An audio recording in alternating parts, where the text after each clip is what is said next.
Olá, boa noite. Estamos começando agora mais um programa Saúde em Seu Lar. Hoje nosso convidado especial aqui já é um convidado que está acostumado com a gente, né, doutor? É o doutor Marcos Untura, reumatologista. E eu quero desejar uma boa noite, doutor, que hoje a gente vai conversar com o pessoal de casa um pouquinho sobre fibromialgia, né? Que é uma condição dolorosa, generalizada e crônica, né? Mais uma vez, boa noite, um prazer tê-lo aqui conosco. Boa noite, Felipe. Muito obrigado pelo convite mais uma vez. Sim, vamos explicar que, como a gente sabe, é uma condição dolorosa, generalizada, como eu falei aqui agora, e muitas pessoas sempre mandam perguntas e tudo mais, querendo saber um pouquinho mais, né, doutor? Eu quero saber do senhor, começar explicando para o pessoal o que é de fato essa doença, a fibromialgia. A fibromialgia, dentro da conceituação de doença reumatológica, né, você define como uma situação onde predominam algumas situações características, como a dor generalizada no corpo todo, né? Você tem também um fator muito importante que é alteração no sono, seja como perda de sono, sono não reparador, sono entrecortado. Você tem também a rigidez do corpo pela manhã, que é uma característica comum na fibromialgia, e mais recentemente você está tendo uma relação muito grande de fibromialgia e a famosa apneia do sono. Aquelas pessoas que durante o sono fazem aí várias interrupções do seu ciclo respiratório. Certo. O senhor citou, então a gente pode considerar a doença como um tipo de reumatismo. Então. É uma manifestação reumática na conceituação atual. E ela atinge normalmente mais homens, mulheres, se eu não me engano são mulheres, né? Ela atinge... Você tem várias estatísticas aí. A estatística norte-americana e a estatística europeia, que é aquela que a gente mais usa, ela chega a dar uma proporção de 10:1 a favor das mulheres, ou seja, para cada 10 mulheres, um homem. A estatística brasileira, ela fala mais ou menos em 8:2, ou seja, para cada 8 mulheres, 2 homens, né? E a fibromialgia, ela tem uma frequência mais ou menos de 5 a 8% nos ambulatórios de clínica médica, tanto na área privada quanto na área pública, e nos consultórios de reumatologia, especificamente, pode chegar até 30% dos pacientes. Certo. O senhor falou, então, ela prevalece mais nas mulheres. Prevalece Tem uma mais idade nas mulheres. específica das mulheres? A literatura, ela te fala numa faixa de prevalência dos 40 aos 60 anos. Mas a gente vê fibromialgia em homens e mulheres mais jovens e ultimamente se vê também em adolescentes com passado aí de depressão ou de ansiedade. A depressão, a ansiedade ou o histórico familiar tem peso então na... Tem. Principalmente os quadros de depressão maior, que são quadros que normalmente podem, no futuro, evoluir para uma associação com fibromialgia. Obviamente que a depressão sozinha, não. Você tem fatos muito importantes associados à fibromialgia, como, por exemplo, infecções graves, traumatismos, acidentes de trânsito, estresses emocionais, as quedas de altura, ou seja, sempre fatos graves atuando como um gatilho para o início da fibromialgia. A gente estava falando de dados, doutor. Eu tenho uns dados aqui, o senhor pode até me corrigir se eu estiver errado, tá? 10% das pessoas no Brasil, elas sofrem da doença, a média. E no mundo, no geral, 5% da população. Exatamente. A estatística mundial, ela gira muito em torno do que a Europa e Estados Unidos te falam, né? Sim. Então é esse percentual mesmo, mais ou menos 5%. Nesse 5% há uma prevalência muito grande de mulheres, né? E uma prevalência menor entre homens. Espera-se que essa proporção chegue a meio, se as coisas continuarem evoluindo, né? Se o mundo continuar evoluindo como está, espera-se para 2050 que seja meio a meio, 50% de homens e 50% de mulheres. E tem um porquê no Brasil ser o dobro da... Olha, uma das coisas que pode explicar isso é que hoje se busca mais. Hoje você tem médicos mais qualificados, mais preparados para diferenciar o que é um quadro de dor corporal do que é um quadro de fibromialgia. E essa qualificação, ela vem do ponto de vista clínico, de examinar o paciente, de conversar com o seu paciente, se dedicar a isso, porque não há, até o momento, nenhum exame laboratorial, nenhum exame de imagem, ressonância, tomografia, ultrassom, que te auxilie nesse diagnóstico. Eu vou fazer uma ressonância, se um médico falar para mim, é fibromialgia, pode ser que seja, pode ser que não. Não tem essa comprovação. Não existe essa possibilidade. Você pode fazer exames laboratoriais ou exames de imagem para complementar a possibilidade de uma outra doença reumática que esteja associada à fibromialgia. Por ela só não faz o menor sentido.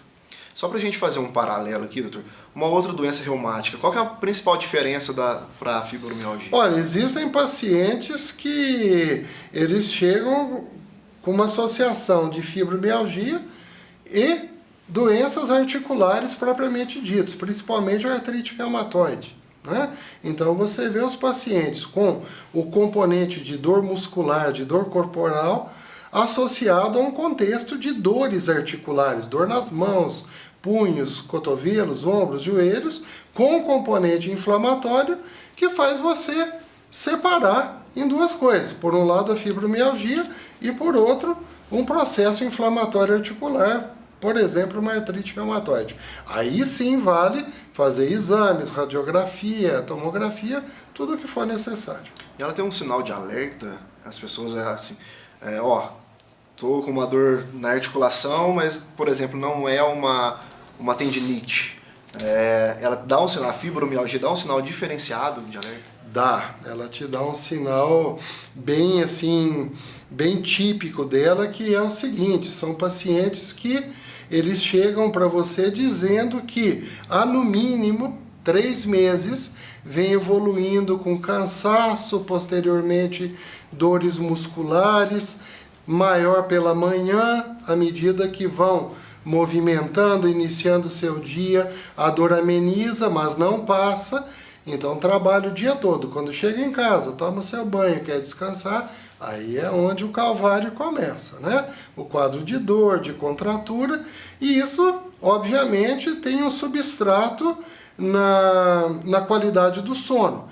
Então você tem aí o teu paciente que não dorme, certo? Já por alteração da fibromialgia, e a isso agregam-se as dores da fibromialgia, que faz com que ele tenha uma péssima noite de sono.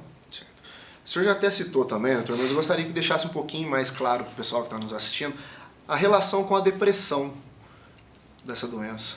Olha, existe relato de literatura que os pacientes com depressão maior tendem a sofrer de fibromialgia, né? Isso é apenas uma citação de literatura, mas acontece que é a mesma coisa que a história do ovo e a galinha, né? Você não sabe se quem tem depressão tem possibilidade de desenvolver uma fibromialgia, ou se quanto maior a dor da fibromialgia, maior o tempo de permanência dela, mais deprimido esse indivíduo pode ficar. Mas o fato é que depressão e dor fibromialgica é uma coisa que anda paralela, caminha junto. E essas dores, a gente sabe que tem acho que 9 pontos principais, né, doutor? Que ela se instala. Quais seriam? O Colégio Americano de Reumatologia, ele instituiu 9 pares, 18 pontos, que eles começam na base do crânio, aqui na região occipital, e eles vão descendo para pescoço, costas, região do peito, ombro, cotovelo, quadris e joelhos. Quando você tenta caracterizar a fibromialgia, além da dor corporal, a rigidez matinal, a presença de 11 ou mais pontos doloridos, você pode fazer diagnóstico de fibromialgia. Agora, há de se tomar muito cuidado com a caracterização desses pontos. Você tem que tentar, pelo menos, colocar a mesma pressão de palpação nos mesmos pontos, para não apertar um mais forte e outro mais fraco, né? O parâmetro que a gente usa para a palpação dos pontos é sempre com o polegar. E o parâmetro nosso é apertar até onde debaixo da nossa unha fique branco, que dá mais ou menos uma pressão de 4 kg por metro quadrado. Então você aperta a região dolorida, os pontos pré-estabelecidos, e você aperta até que a base da sua unha fique branca, fique pálida. Essa é a pressão que a gente dá nos pontos. E eu como paciente, por exemplo, qual que é a principal característica dessa dor? Assim, o ponto que ela interfere de fato no meu dia a dia, na minha rotina de trabalho. Ela não te dá qualidade de vida. Ela não te deixa trabalhar em paz. Ela não te deixa dormir em paz, né? Ela te inibe de vida social e até de vida conjugal, porque você vive constantemente com dor, até começar o seu tratamento. Certo. Ela então, ela incapacita a pessoa. Ela incapacita e, lamentavelmente, essa incapacidade ela não é reconhecida para o trabalhador, né? Ela não é reconhecida pelo INSS. Ou seja, você encaminha seus pacientes cheios de dores e eles não conseguem benefício. Esse é um fato lamentável. É triste, né? É triste porque você não tem como comprovar para um perito do INSS, e eu também não deixo de dar razão para eles, que você não tem nenhum exame de laboratório, nenhum exame de imagem que comprove a doença para eles. Então, fica aí a dificuldade tanto do perito quanto daquele beneficiário que busca um auxílio-doença. Acaba ficando, assim, também concordo, a gente não pode tirar a razão deles, mas acaba ficando a difícil situação para a pessoa que precisa trabalhar e não tem as condições. E às vezes não consegue trabalhar, não consegue produzir e ganhar o suficiente para comprar os seus remédios, que nem sempre estão disponíveis na rede pública. O senhor, como médico que trata a doença, o senhor acredita que outros médicos eles menosprezam a doença? Eu acredito que não. Eu acho que tem uma série de profissionais médicos hoje que estão altamente qualificados para diagnosticar e tratar a fibromialgia, né? O geriatra, o clínico, o ortopedista, enfim, o psiquiatra, o neurologista, todos eles altamente qualificados para isso, não só o reumatologista. Na classe médica, a gente pode tratar como não, então, a opinião do senhor. Mas isso pode ocorrer também com as pessoas próximas, as pessoas que estão próximas à pessoa que sofre, isso é graça, isso a pessoa está exagerando, isso acontece. Essa conceituação sempre existe, né? Porque, lamentavelmente, a família ela não está preparada para conviver com um dos seus familiares acometido de uma determinada doença. Então é preciso que, além do tratamento medicamentoso, psicoterápico, de reabilitação do paciente, você também chame a família e faça um esclarecimento para ele de como eles têm que se comportar frente a essa pessoa, que um dia vai estar bem, outro dia vai estar com um pouco mais dolorido, mas com tendência a ter uma melhora progressiva. Se não tem nenhum exame clínico ou de imagem que comprove, mas ele é necessário ser feito, como que é feito esse exame? Sempre que você examinar alguém, conversar com alguém que tem fibromialgia, às vezes alguns sintomas eles se confundem com outras doenças reumáticas. Então é necessário no paciente com fibromialgia que ele seja submetido a alguns exames que nós chamamos de perfil reumático, certo? Para você saber se está frente a uma fibromialgia isolada única ou com associação com outra doença reumática. Seriam tratamentos diferentes. Certo. Normalmente essas dores podem ser confundidas também com uma dor por posição, doutor? A dor por posição, a dor, digamos, postural, normalmente ela é segmentar, né? Você trabalha o dia inteiro sentado numa poltrona ruim, na frente de um computador, ou seja, do ponto de vista ergonômico, você está mal assistido, obviamente você vai desenvolver uma dor, ou uma dor de coluna, ou uma dor de membros superiores por altura, por mouse, por distância de teclado, altura de monitor, são coisas diferentes. E essas pessoas que têm a doença, elas normalmente possuem um mecanismo de estímulo nervoso alterado, doutor? Elas têm uma sensibilidade à dor, um limiar, com um umbral de dor muito maior do que o nosso, que não temos fibromialgia. Então, um estímulo doloroso moderado para nós seria altamente agressivo para elas. É uma das características da fibromialgia. É justamente a hipersensibilidade, a hiperresposta à dor que esses pacientes apresentam. A gente falou também, mas mais uma vez, para a gente entrar um pouquinho mais a fundo, ela pode ser uma doença, então, hereditária.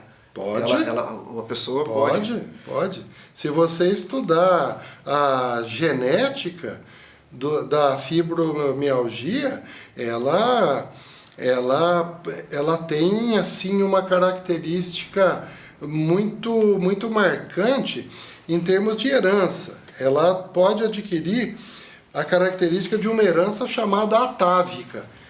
Não é aquela que forçosamente passa de gerações a gerações.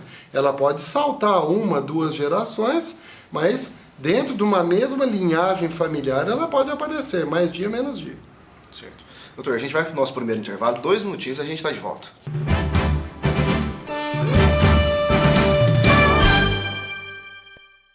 Estamos de volta com o programa Saúde em Seu Lar. Hoje abordando o tema aqui de fibromialgia com o Dr. Marcos Untura. Como eu já disse no começo do bloco anterior, começo do programa, é um convidado especial que a gente sempre está recebendo aqui no programa, né, doutor? Obrigado. E a gente está falando um pouquinho dos tratamentos medicamentosos e tudo mais. Os anti-inflamatórios, tá? Eles resolvem, de fato, eles diminuem, como que funciona, doutor? O anti-inflamatório, na verdade, ele não teria que ter nenhuma indicação na fibromialgia. Ele teria indicação quando você tem um componente inflamatório articular ou próximo à articulação, por exemplo, tendão, ligamento, aí sim o anti-inflamatório. Mas fibromialgia por fibromialgia, o anti-inflamatório não tem nenhuma ação. E como que é o tratamento, então? O tratamento, você tem várias abordagens terapêuticas, né? Você pode usar desde analgésicos simples, analgésicos maiores, os relaxantes musculares e, no momento, medicamentos mais específicos que são moduladores de neurotransmissores cerebrais. Por exemplo, dopamina, serotonina, triptofano, que são substâncias produzidas no organismo que têm uma influência muito grande na abolição dos sintomas da fibromialgia.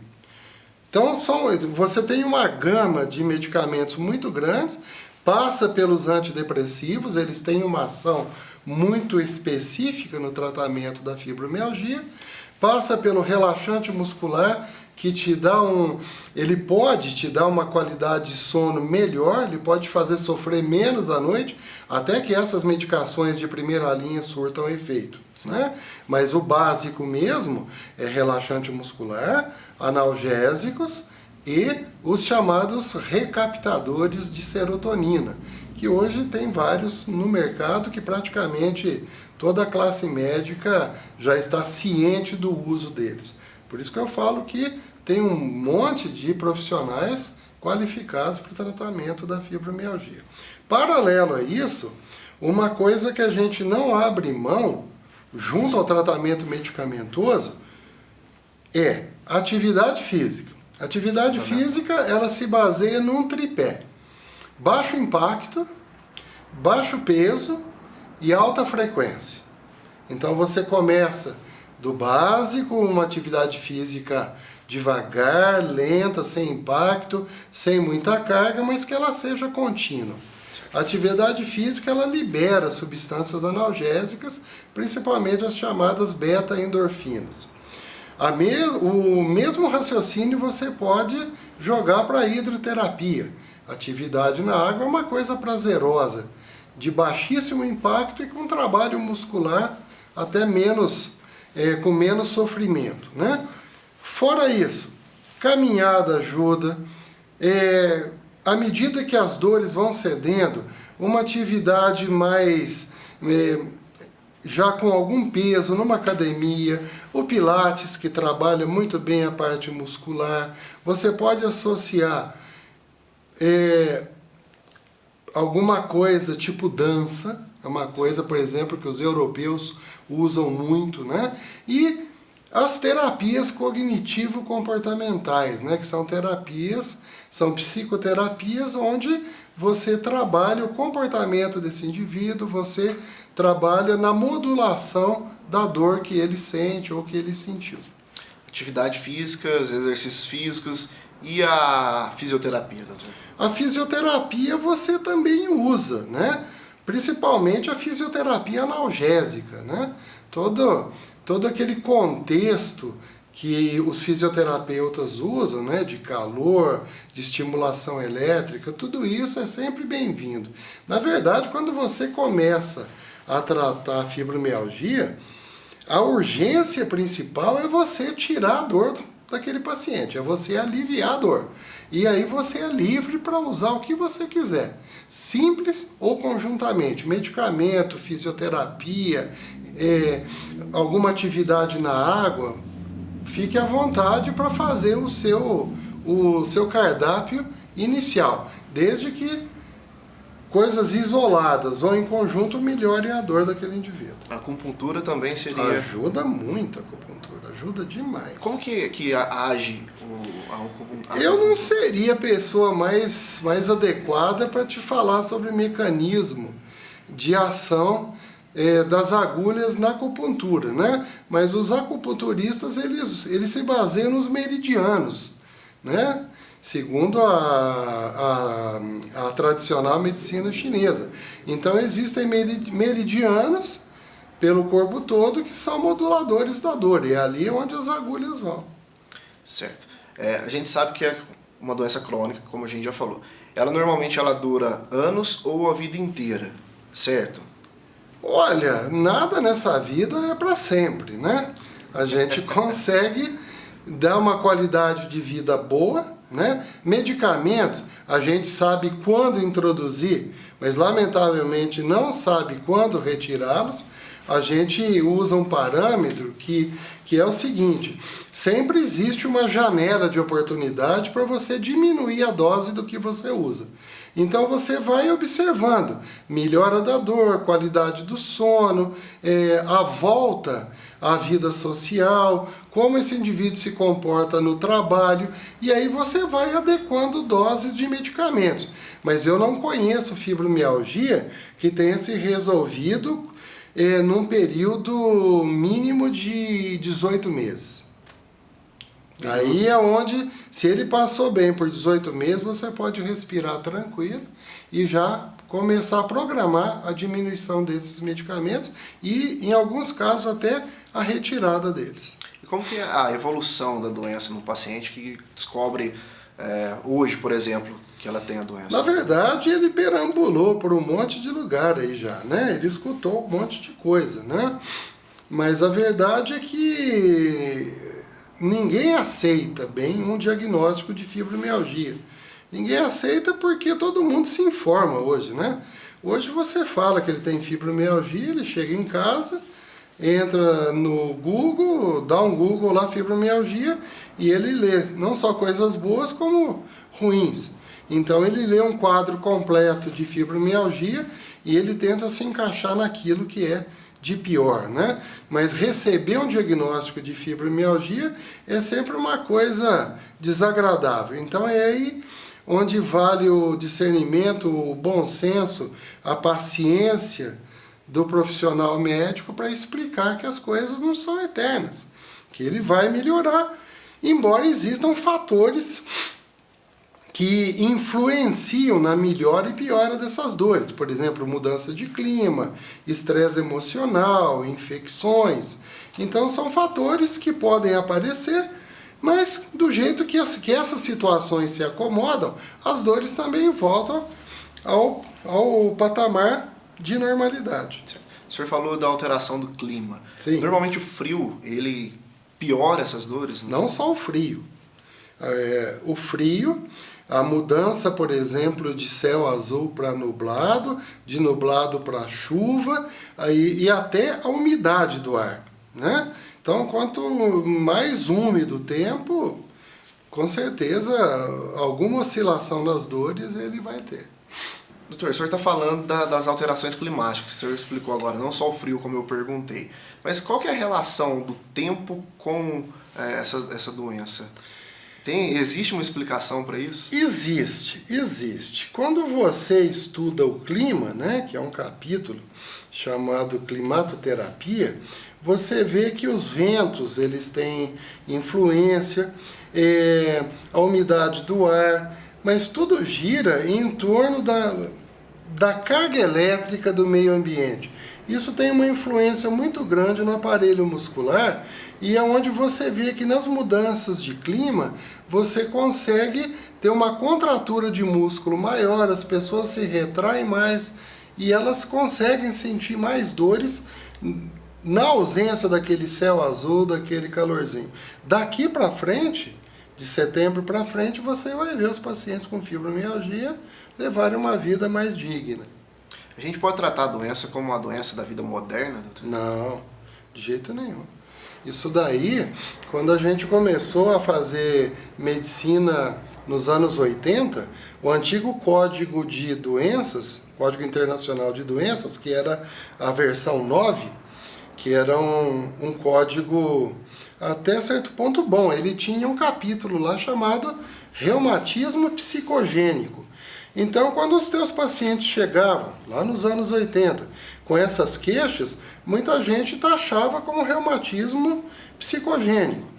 A gente entrou na década de 90, 2000, com um estudo muito avançado, e hoje você já consegue taxar de fibromialgia aquilo que realmente é, você consegue taxar de síndrome do pânico seguido de dor, o que realmente é síndrome do pânico, né?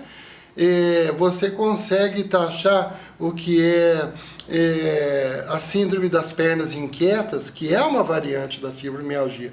Então hoje você tem um Código Internacional de Doenças, versão 10, que já tem a fibromialgia com seu código bem especificado, mas não é uma coisa da vida moderna. A genética, a hereditariedade, ela vai estar sempre presente ali. Os fatores ambientais, eles vão atuar só como pontos gatilhos. Entendi. Ou seja, essa pessoa que nasce com a tendência a ter uma fibromialgia, em algum momento da vida dela, ela vai desenvolver. O que vai desencadear é circunstancial daquele momento. Em algum momento. A gente já falou também no começo do programa da prevalência em mulheres, a idade. Em criança, doutor, é comum aparecer? São raros os casos? Crianças nem tanto. E em adolescentes, né, na faixa dos 16 até 17 anos, a gente tem visto alguns casos, né?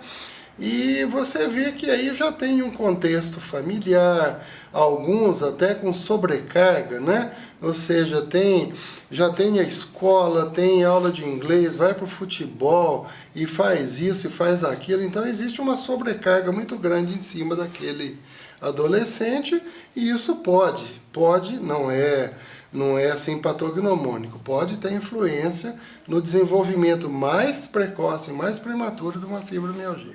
Abaixo de 16 anos, quanto menos a idade, mais difícil. Nessa faixa de idade, né, antes dos 15 anos, há muitos anos que eu não vejo, né? A gente vê, sim, pacientes dessa idade com depressão. Sim. Certo? E obviamente que alguns têm alguma dor, outros não, mas nada que nos permita taxá-lo como fibromialgia. Certo. E voltando a falar das mulheres, tem relação hormonal, doutor? Com os hormônios? A literatura diz que sim, né? Embora você você vê com mais frequência que as dores da fibromialgia em mulheres que estão em fase de climatério, menopausa, elas pioram um pouco, justamente pela falência dos ovários na produção do estrogênio, da progesterona. Mas quando você vê mulheres fibromiálgicas em idade fértil, né? Ainda 40 e poucos anos, a reposição hormonal não atua como um fator de melhora na fibromialgia. E a jornada dupla das mulheres? Tem algum peso também em relação a isso? Trabalho em casa, trabalho fora de casa? Ou... Olha, eu acho que toda sobrecarga emocional, né, ela gera estresse, e se houver aquela genética que está à flor da pele, mais dia menos dia pode ter um fator, um ponto gatilho aí que vai desencadear a fibromialgia. Mas eu conheço dezenas e dezenas de mulheres que têm jornada dupla, até tripla, como as professoras, por exemplo, que estão cada dia com mais saúde, né? E sem chance de desenvolver fibromialgia. Tá certo. Isso é bom, então. É muito bom. É muito bom. Doutor, uma pessoa chega hoje lá no consultório do senhor, tá? Relatando dores pelo corpo. Como que é feito esse diagnóstico? A gente já falou lá atrás um pouquinho, mas vamos entrar de novo. Pra gente, desde o começo, tá? O senhor citou até os pontos que aperta, da unha e tudo mais. Mas isso é feito primeiro um trabalho psicológico, essa pessoa de descoberta das dores, como que é? Olha, tem várias abordagens, né? Toda dor, ela tem um ritmo. A dor infecciosa ela é de um ritmo, a dor da fratura, a dor inflamatória, né? A dor mecânica. Então a primeira coisa é você deixar o teu paciente à vontade e que ele te conte espontaneamente como são as dores, que ritmo que ela tem. Ela é mais noturna, ela é mais diurna, tem relação com movimentação, com repouso, se ela é matinal ou não. E aí você vai tentar caracterizar se essa dor tem relação com outras situações. Se é só dor muscular, se é dor na junta. Normalmente eles costumam chegar para você e falar, olha, eu tenho dor na carne. Essa é a expressão que a gente mais ouve. Ou eu tenho dor sobre as juntas. Mas normalmente o paciente com fibromialgia, ele te conta, e ele fala para você que ele sente dor na carne. Às vezes não consegue que alguém dê um abraço, porque isso já gera dor. Então o importante é você caracterizar que ritmo de dor que ele tem. Então se ele chegar, falar para você que ele tem dor o dia inteiro, que essas dores pioram à noite, na madrugada, que ele não dorme, ou dorme mal, ou dorme pouco, ou acorda cansado, e quando se levanta pela manhã está com o corpo duro, que ele necessita aí entre 1 minuto e 30 minutos para soltar o corpo, você tem direito a pensar em fibromialgia. Esse paciente ele tem a sensação de que está com o corpo queimando também? Existem situações, sintomas paralelos, principalmente de queimação de extremidades, nas mãos e nos pés.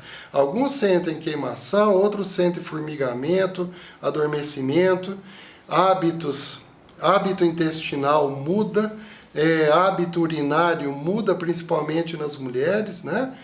Às vezes vem com dor abdominal, vem com boca seca, olho seco. Existe todo um contexto sintomatológico, né, que vem paralelo ao quadro doloroso. E vai variar de pessoa para pessoa. Varia também. De paciente para paciente, nunca é igual em todo mundo. Certinho. Doutor, a gente vai para o nosso segundo intervalo, mas 2 minutinhos a gente está de volta.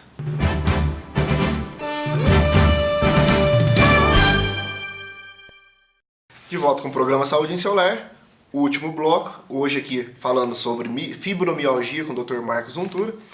Doutor, acho que a gente tem alguns tópicos ainda que dá pra gente tirar mais as dúvidas do pessoal de casa e tudo mais, mas tem alguns pontos que eu acho interessante a gente debater antes do fim do programa aqui. A fibromialgia ela é considerada uma síndrome? Alguns autores chamam de síndrome fibromiálgica, porque ela é composta de vários sintomas que nem sempre são comuns, todos eles, a todos os pacientes, porque você define síndrome como um conjunto de sinais e sintomas. Sintomas que você, como paciente, me conta e sinais que eu, eventualmente, posso descobrir examinando. Então, esse contexto de sintomas, ele é muito variado de pacientes para pacientes e nem sempre eu encontro todos os sinais completos da fibromialgia. Então, essa associação de sinais e sintomas peculiares a cada paciente, eles me permitem dizer assim que a fibromialgia ela pode ser também chamada de síndrome fibromiálgica. Certo. E o tratamento dela, a gente já falou do tratamento, mas a gente encontra em rede pública, doutor? Encontra profissionais capacitados, qualificados para tratamento da fibromialgia. Obviamente que a gente não encontra nos medicamentos do SUS tudo aquilo que a gente gostaria, mas existem substitutos que nos amparam bastante aí nessa hora. Tem muito medicamento que a gente encontra disponível na rede pública que auxilia no tratamento da fibromialgia. Deixa eu fazer esse adendo também. O senhor falou de medicamento novamente. A gente já conversou também, já foi citado também um pouquinho, que o senhor falou que vai diminuindo, ver se o tratamento está dando efeito e vai diminuindo os medicamentos da pessoa, né? Tem casos que chega a ser assim, a pessoa não tira o medicamento, por exemplo, como diabetes ou hipertensão, alguma coisa do tipo. Você tem os dois extremos, né? Você tem pacientes que vivem bem tomando medicamento e às vezes você até insinua o teu desejo de vamos diminuir um pouquinho e eles por medo não diminuem. Assim como você tem gente também que superou aí a fibromialgia e alguns aí vivem bem sem medicamento, usando sempre alguma coisa complementar, usando homeopatia, acupuntura, a hidroterapia, a dança, uma terapia cognitivo-comportamental, mas eles têm como meta, às vezes, usar o mínimo possível de medicamento. E tem aqueles que você usa uma dose média. Tá. E a questão familiar, doutor? Qual que é o peso da questão familiar no tratamento de uma pessoa com fibromialgia? A família é tudo, né? É o pilar de tudo nessa vida. E, às vezes, os pacientes com fibromialgia, eles se veem meio desamparados, né? Pela família que o rodeia, filho, nora, genro, neto, marido, enfim, a família às vezes ela se afasta um pouco porque ninguém gosta de ver familiar doente. Então às vezes é mais fácil afastar do que se acercar e ajudar a resolver aquele problema. Mas não existe a possibilidade hoje de você ver, por exemplo, pai, mãe ou esposa sentada na sua frente e não reclamar, às vezes até chorar, porque os familiares se afastam, né? Principalmente as avós, né? Porque você sabe que casa de avó é fim de linha, né? É onde todo mundo vai, então quando a avó ou o avô não produz, às vezes as famílias se afastam um pouco, né? E esse afastamento de filho, de neto, é extremamente prejudicial para o bom andamento do tratamento da fibromialgia. Certo. Antes da gente encerrar de vez, doutor, antes do senhor fazer as considerações finais, eu queria que o senhor respondesse se é mito ou verdade que a fibromialgia, ela normalmente atinge mais pessoas perfeccionistas. É mito. Isso não... Não. É porque a gente escuta... Aí você estaria entrando no campo do TOC, né? Do transtorno obsessivo compulsivo, né? Não. Pode ser até que exista essa possibilidade, que os psiquiatras talvez falariam isso com mais propriedade que eu. Pode ser que tenha alguém que tenha TOC de um lado e fibromialgia do outro, mas para mim é mito. Nem todo mundo que tem TOC tem fibromialgia. Tá certinho. Doutor, eu gostaria que o senhor fizesse as considerações finais para o pessoal que está em casa nos assistindo, sobre a doença, o tratamento também, por mais que a gente já falou, prevenção, tem algum tipo de prevenção? O recado é o seguinte, não menosprezem a fibromialgia, né? O tratamento da fibromialgia, ele é tranquilo, né? Ele é qualificado, ele está disponível tanto na rede pública quanto nos consultórios particulares. Há de se ter muita paciência por parte do profissional médico, do paciente e da família. Não é uma coisa que se resolve a curto prazo, e sim a mediano e longo prazo. Como nós dissemos, o apoio familiar é muito importante e não há tratamento de fibromialgia que se resolva exclusivamente com medicamento. Todas essas vertentes paralelas, aí, acupuntura, hidroterapia, pilates, tudo isso também faz parte do tratamento. Doutor, mais uma vez, muito obrigado pela participação. A casa está aberta, sempre que quiser voltar. Muito obrigado. Tá? Eu que agradeço a oportunidade. A gente agradece. E a você de casa que nos acompanhou, meu muito obrigado. Estaremos de volta no próximo domingo, aqui no programa Saúde em Seu Lar, pela TV Postos, às 19h30. Tchau, tchau.